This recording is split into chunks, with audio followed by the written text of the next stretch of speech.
नमस्कार बंधुगण, यह फेब्रुआरी 14 तारिख में पड़वा जाऊँगी पवित्र सरस्वती पूजा। आमे माने माँ सरस्वती को विद्यादात्री भाव में जानी, कारण माँ सरस्वती हेउछंती विद्यादात्री।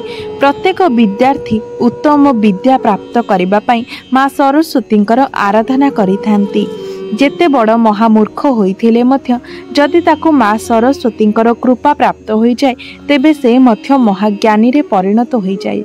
एहार एक सबुठारु बड़ ज्वलंत प्रमाण हेउछंती कालिदास, जे कि जड़े महामूर्ख थिले एवं माँ सरस्वती दयारु ही से महाज्ञानी रे परिणत हो जाइथिले।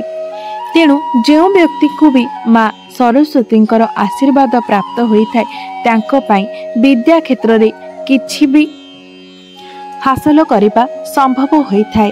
तेबे आजिर एही भिडियो रे मु आपण मानकु किछि विशेष उपाय विषय कहबाको जाउछि, जहाको जदि आपण एही सरस्वती पूजा दिन पालन करंती तेबे आपणकर पिला मानकर एहा द्वारा मंगल होइथाय।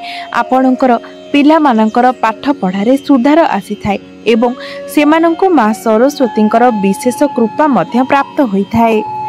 तेबे ए भिडियोटी रे आगो को बढ़िबा पूर्व भिडियोटी को लाइक करी चैनल टी को सब्सक्राइब कर दियंतु एवं भक्ति श्रद्धार सहित कमेंट बॉक्स रे जय माँ सरस्वती निश्चय लिखंतु। तेबे एही सरस्वती पूजा दिन आपण गाय को खुआई दियंतु केवल एही गोटिए जिनिस। एपरि करिबा द्वारा आपनको माँ सरस्वतींकर विशेष कृपा प्राप्त हेब, जहा फଳରେ आपणଙ୍କ पिलार मध्य मंगल हेब एवं पाठ पढ़ारे मध्य पिलार अनेक उन्नति हेब। आपण माने जानती जे पूर्व जुगरु गाय को गो मातार आसन दिया जायछि। आमे गो माता को पूजा करिथाउ। पुरातन जुगरु ही गो माता को पूजार्चना करिबार विधि रही आसीछि। एपरि माना जाए जे गो मातांकर शरीर रे 33 कोटी देवा देवींकर वास होइथाय एवं जे व्यक्ति प्रतिदिन गो मातांकर पूजार्चना करिथांती तांकर सेवा करिथांती से कोटी पुण्यर अधिकारी होइथांती।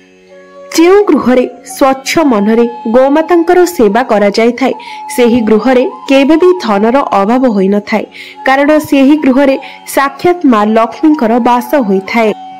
शास्त्र अनुसार जदि प्रतिदिन गाय को रुटी खाइबा को दिया जाए तेबे गृहरे सुख समृद्धि एवं धन धान्य रे वृद्धि होई थाय। तेबे आपण गृहरे प्रतिदिन जो रुटी बनाई थांती सेही रुटीर प्रथम रुटीटी जदि आपण गो माता को खाइबा को दियंती तेबे आपण को 33 कोटी देवादेवींकर आशीर्वाद प्राप्त होइथाय। मात्र बंधु माने मने रखिबे जे गाय को केबे भी बासी रुटी खाइबा को देबे नहीं। आपण जे रुटीटी जे दिन करिसंती सेही दिन ही आपण सेही रुटीटी को गो माता को खुआइबा आवश्यक अटे। बंधु माने गो माता को गुरुग्रह द्वारा मध्य संबंधित करा जायछि। गुरुग्रह अर्थात बृहस्पति ग्रह। तेणु आपण जदि गुरुवार दिन गो माता को रुटी खुआइबा समय सेही रुटी रे गोटे चुटकी हळदी लगाई खुआंती तेबे आपण को बृहस्पति ग्रहंकर शुभ प्रभाव प्राप्त होइथाय, जहा द्वारा समाज रे आपणकर मान सम्मान वृद्धि हेबा सहित गृह रे धन धान्य रे मध्य वृद्धि होइथाय। जो व्यक्ति माने सर्वदा मानसिक चिंतारे रहुचंती सेही व्यक्ति माने गाय को रुटी रे गुड़ लगाई खाइबा को द्वारा सेमानकर एही समस्यार समाधान हो जाय थाए।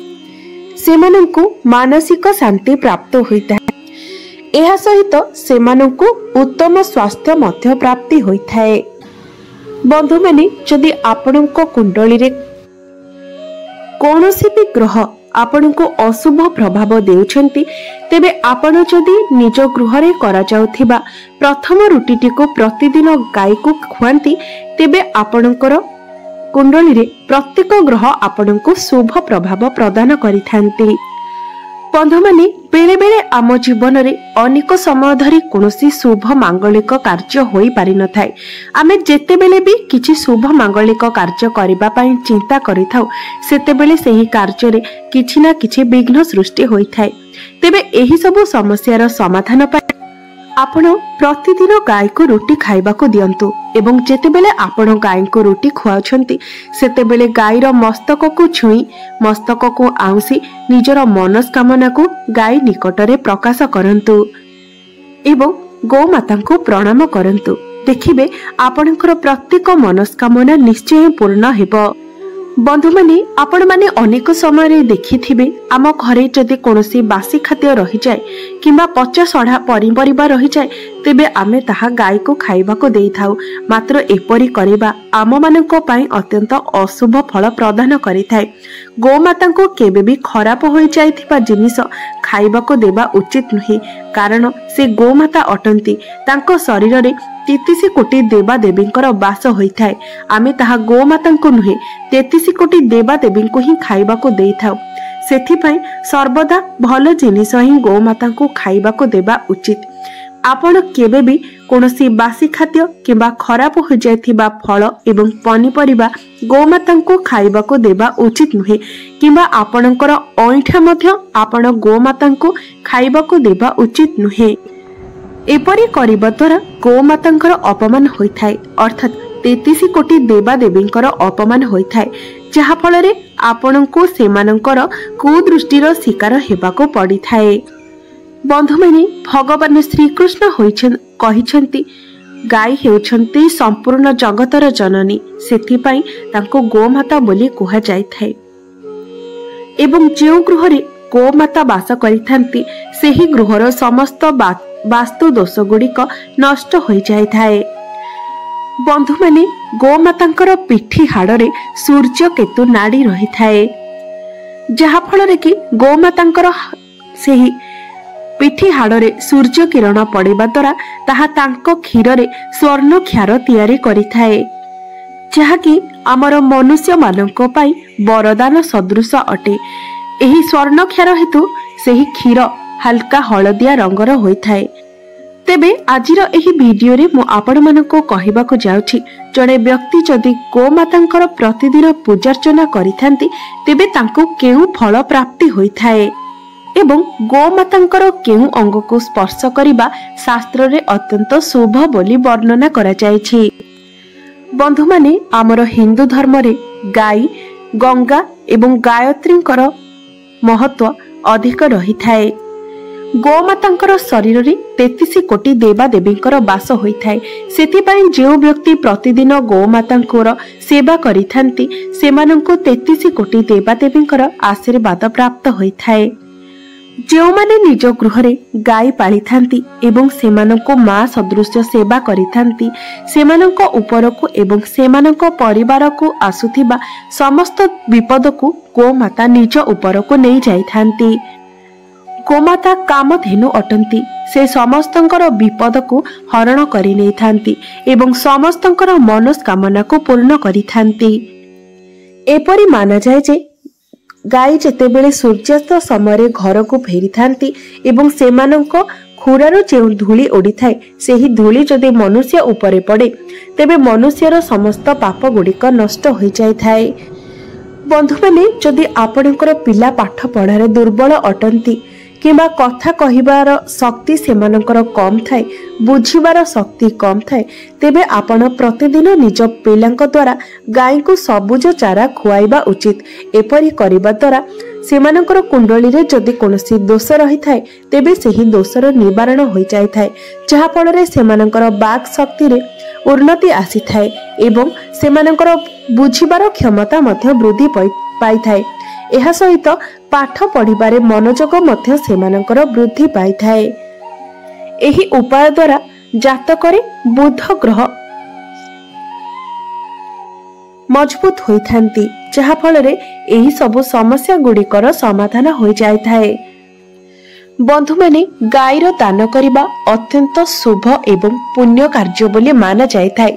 जदि आपणकर कुंडली रे मंगल ग्रहंकर स्थिति ठीक नहीं तेबे आपण कोनोसी ब्राह्मण को किंबा गरीब व्यक्ति को गोदान करिबा आपणक पई अत्यंत शुभमय होय थाए। मात्र मने रखंतु आपण जे गाय को दान करिवे सेही गाय संपूर्ण रूप रे सुस्थ थिबा उचित। आपण कोनोसी रोगग्रस्त गाय किंबा बुढ़ी गाय को दान स्वरूप देवा द्वारा आपण को पुण्य बदल रे पापर भागी हेबा को पड़ी थाए। जदि आपण को निज जातक रे नवग्रहंकर स्थिति एवं शनि दशारु मुक्ति पाइबार अछि तेबे आपण माने कला रंगर गाय दान करिबा आपण को पई शुभमय हेबो। जदि आपणकर कौनसी मनोस्कामना पूर्ण हेउना आपणको करुथिबा प्रत्येक कार्य विफलतार सामना करने को पड़ुछि तेबे आपण प्रतिदिन गाई को रुटी खाइबाको दियंतु एवं गोमातांकर कानरे निजर मनोस्कामना को प्रकाश करंतु। एपरि करिबा द्वारा आपणकर सेही सबु समस्या गुड़िकर निश्चय समाधान होइजिबो।